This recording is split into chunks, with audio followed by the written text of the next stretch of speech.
Құйрық майдың біз білмейтін қандай пайдасы бар? Ассалаумағалейкум достар. Видеоны соңына дейін көріңіздер. Сіз білмейтін, естімеген ақпарат болады деп сенемін. Арнаға жазылып, лайк басып, қоңыраушаны басуды ұмытпаңыздар. Белгілі жазушы, тарих зерттеушісі Жәди Шәкенұлы құйрық майдың емдік қасиеттері мен оның қандай ауруларды емдейтінін айтты. Халық емшілері қолданған. Алдымен ол қазақтың көшпелі өмірін көргенін, әрі халық емшілері құйрық майды қалай пайдаланғанын айтып берді. Балалық және жігіттік шағым Қытайға қарасты Алтай тауының теріскей бетінде өткен болатын.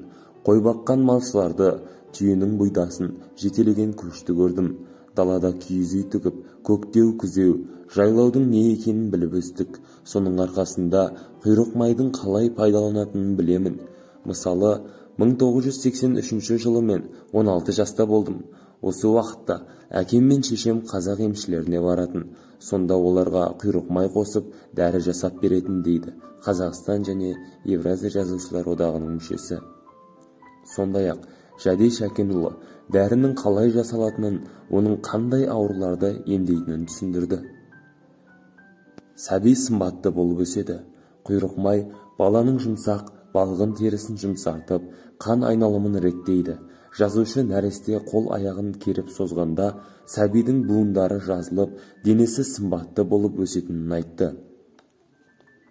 Бұл майдың біз білмейтін және білетін емдік қасиеттері өте көп. Атап айтсақ, құйрық маймен бөбектің денесін сылағанда, бұл олардың дені сау, қуатты болып өсуіне ықпал еткен. Сондай-ақ тұмау тимейді.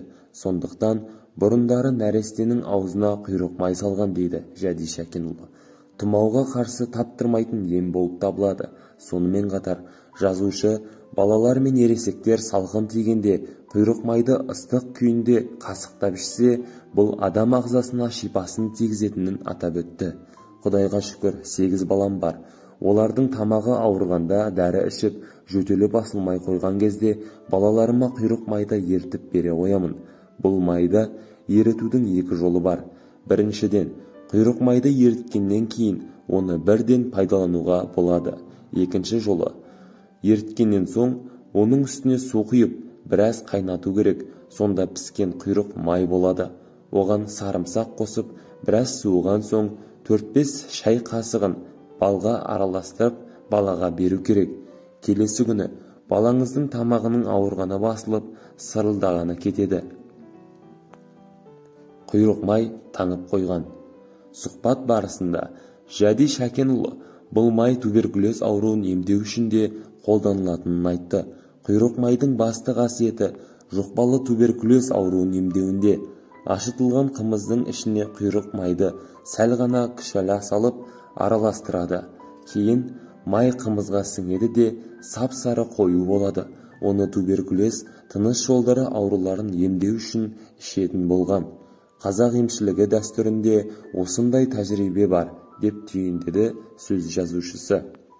Сондай-ақ, қазақ халқы қыстың аязды күнінде бет үсімес үшін құйрық майды жаққан, қол немесе аяқтың тілінген жеріне құйрық майдың тілімін таңып қойған екен. Ол жараның тезірек жазылуына септігін тигізіпті. Құйрық май құйрық түбінде дөңгеленіп жиналған май. Мұндай май жекеленген қылшық және ұяң жүнді қой тұқымдарында болады. Мысалы айтатын болсақ, Еділбай қойы, Сарыжын қойы, Дегерес қойы, қазақтың ұяң жүнді қойы, Алай қойы, Гиссар қойы. Қой қысқы тебінде жайылғанда жетіспейтін қорегін құйрықтан біртіндеп алып толтырады. Құйрық май Орта Азия мен Қазақстан халықтарының әртүрлі ұлттық тағамдарын дайындауға пайдаланатын болған. Жалпы, қойдың майы 3 түрге бөлінеді. Олар құйрық май, шарбы май және бүйрек май болып. Алайда, дәрілік мақсатында көбіне құйрық май қолданылады. Құйрық майдың емдік қасиеттері: жөтелді басып, қақырақты босату үшін құйрық майды шыжғыртып 50 грамм мөлшерінде ыстықта ішеді. Тұмаудан болған созылмалы жөтелге құйрық майды ыстық сүтке қосып ішеді. Жаңа туған бөбектерді әр жетіде бір рет тұзды суға шомылдырғаннан кейін суықтан сақтану және теріні жұмсарту мақсатында қой майымен сылайтын болған. Балаларға тұмау тиіп жөтелгенде алқымды алақанды табанды қойдың жылы майымен сыласа сауығады. Ішуге және денедегі тері ауруына қолдану үшін қойдың майына дәрі өлтіреді. Денеге қатты суық өткен кезде ұйықтар алдында табанға жағып жатса, таңға дейін денедегі суықты алады. Ұйқыңыз тынышталады. Бұрындары да, тіпті қазіргі кезде де әжелер мен аналар кішкентай балаларды құйрық маймен сылап жатады. Бірақ бір нәрсені ескеру керек. Құйрық майдың ертеректе медицина дамымай тұрған кезінде ем үшін пайдаланылғаны рас. Алайда нәресте ауырса, оны маймен емдеп аламын деу әбестік болып табылады.